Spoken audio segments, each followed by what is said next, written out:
Welcome to Wicked Darkness, Johnny's survival guide to the end times. This is a full audio reading of the book released in episodes. I made this free so it's easy to follow and so you don't get distracted from the message. Enjoy.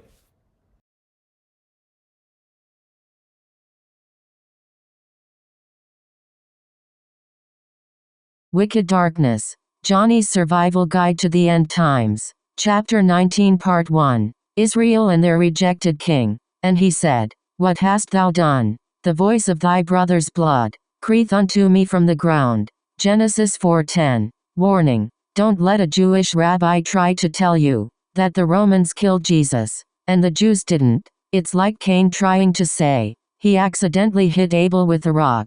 Jesus was the Passover lamb. He had to be. You're not Jewish, but you've been grafted in. This is the chapter where every other religion collapses under its own delusion. These religions are like kindergartners trying to take college classes in logic and calculus, all while scribbling with crayons and calling it divine wisdom. Why? Because no man-made faith would ever write this story. No guru, prophet, or mystic paints themselves or their people as the villains, but the Bible does. It exposes the heart of man with brutal honesty. The Creator shows up in the flesh, and his chosen people kill him. That's not myth, that's reality, and it's exactly what separates truth from everything else. Because here's the part nobody wants to admit: every religion on earth is just mankind trying to climb a spiritual ladder, trying to become like God through rituals,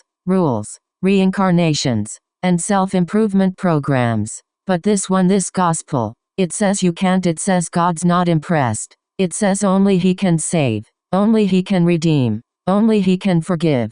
That's not flattering. It's infuriating. And that's why the world hates it. It's why Israel rejected it. And it's why the next kingdom will bow to a counterfeit instead. But God isn't done with Israel. And the 70th week is coming. When it hits, the world will worship a king again. Just not the right one. So don't fall for it. The deception's been upgraded. The technology is flashier. The stage is global. But the spirit behind it, still the same. The world will be deceived. But you've been warned. The first homicide. It all started with a murder. There's a surprise. The first death in human history wasn't caused by war, starvation, or disease. It was caused by religion. Cain killed Abel, not over land, livestock, politics, or women. Not because he was threatened or stolen from. Cain killed Abel because Abel's offering was accepted, and his wasn't. Because Abel had faith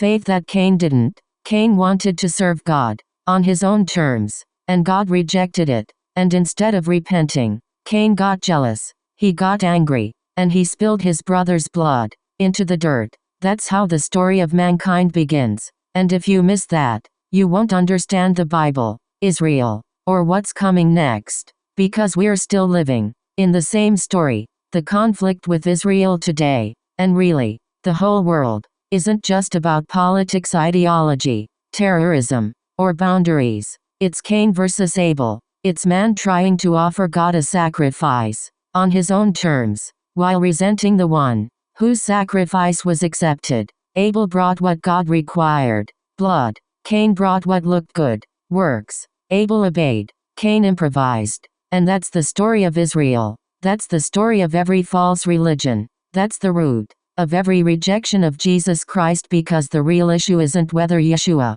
Jesus, was Jewish. He was. It's not whether he fulfilled prophecy. He did. It's not whether he performed miracles. He did those too. It's not whether he showed up at the right time. He nailed it. The real issue is that God accepted his offering and rejected all of the others. Jesus became the better Abel. He became the second Adam. He was born of a virgin, as the Son of God, God in the flesh, which is imperative, because only God can forgive sin. A third party can't forgive sins. Only God can. And the Jews knew it. That's why they killed him. That's right. The Jews killed him. That's right. It was Israel, the Jewish leaders, their priesthood, who called for his death.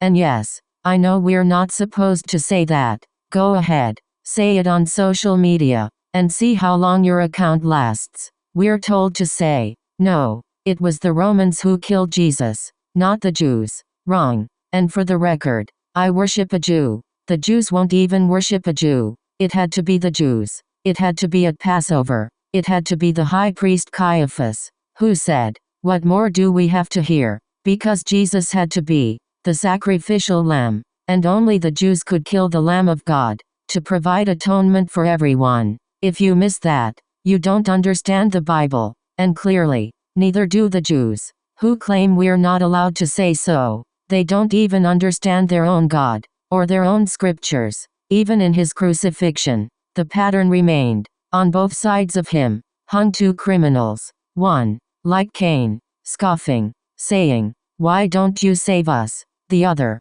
like Abel, repenting, saying, "We deserve to be here. This man has done nothing wrong. Remember me when you enter your kingdom." This wasn't coincidence. It was another testament to God's divine foreknowledge, a perfect picture of how he knows the end from the beginning, and how the choices of every man will fulfill his plan. Pilate knew, and Pilate wrote a title and put it on the cross, and the writing was, "Jesus of Nazareth, the King of the Jews." This title then read "Many of the Jews," for the place where Jesus was crucified was nigh to the city, and it was written in Hebrew, and Greek, and Latin. Then said the chief priests of the Jews to Pilate, "Write not, the King of the Jews, but that he said, I am King of the Jews." Pilate answered, "What I have written, I have written." John 19:19-22. Think about that. The Jews were furious that Pilate wasn't playing along,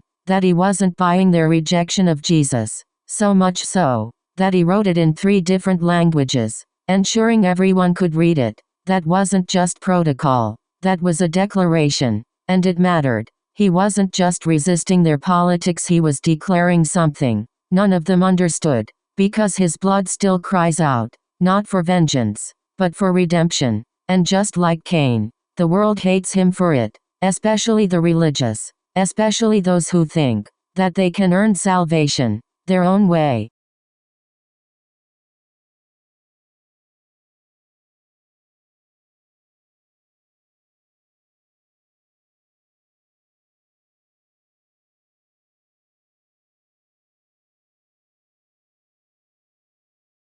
Hey, thanks for listening. You've just heard an episode of Wicked Darkness, Johnny's survival guide to the end times. If you want to read along or dive deeper, go to wickeddarkness.com. It's also available on Kindle and in paperback on Amazon. If this helped you, share it with someone who needs it, someone who's stressed, questioning things, or sensing that something in the world just isn't right, someone who can feel that something is off. Have them listen. Subscribe to follow the full series. It's free. People keep waiting for the wicked one to arrive. What they don't understand is this: he's already here. Before I wrap this up, if you're curious what else I spend time building outside of turning my book into a podcast using the voice of an AI bot, you can check out some of my other adventures at coolcarguy.com and freaksites.com.